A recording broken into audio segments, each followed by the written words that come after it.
Shackles, chains, handcuffs, behind bars. These are the first things people often think about when they hear about someone being arrested or awaiting trial. In Kleberg County, though, some individuals out on bond or probation are given GPS ankle monitors, which allow officials to monitor their whereabouts on a regular basis. The devices are meant to ensure individuals are complying with the terms of their bonds or probation. It's really important as an alternative to having somebody in jail. And it's a way under appropriate conditions, under appropriate circumstances, to keep people in the community safe or to help prevent flight risk. The GPS monitoring program has been utilized in Kleberg County for several years, but is run by a third-party company, Recovery Healthcare Corporation.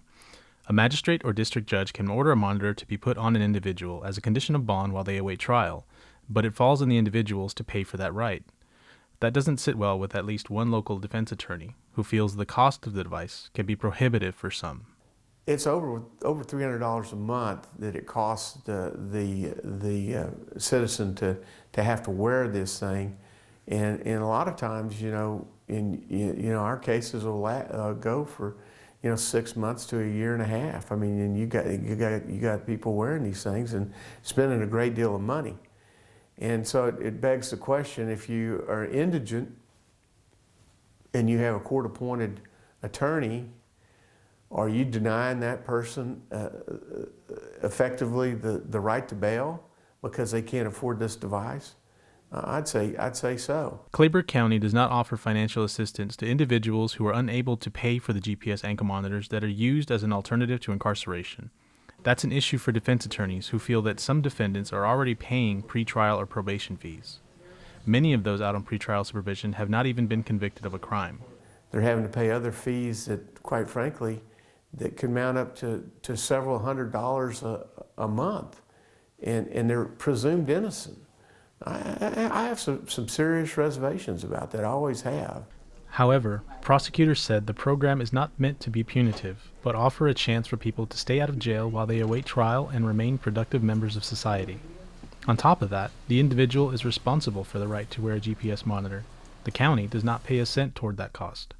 Defendants have to pay $8 to $10 per day for the device, which are worn by 10 to 20 different people in Kleberg County at a given time. As I understand the program now, if they're in the jail, we have to pay for them being in the jail. If they have the monitor, they have to pay for the monitor. So whether the monitor is expensive or inexpensive, it's a cost that the county doesn't have to bear. So it's of course more cost efficient for the county to have somebody out on monitor. Hubert also disagrees with the stance that the monitors can be prohibitive, pointing out that judges can remove the devices if a defendant cannot afford them any longer. The main intent behind bonds and behind ankle monitors is just to have people to show up for court. The intent is not to actually restrain their liberty.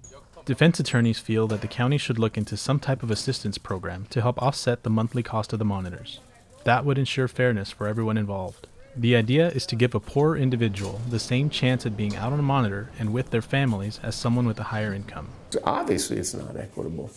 It's the rich kid that gets in trouble, daddy can pay for his, not a problem. Some poor kid that's down and out, doesn't have not two dimes to rub together. He sits in jail and waits for his trial. That's not the way our system of justice is supposed to work, in my opinion. If there was a third alternative, if there was a way to decrease the overall cost of GPS monitoring, that seems like that would be a good thing to me.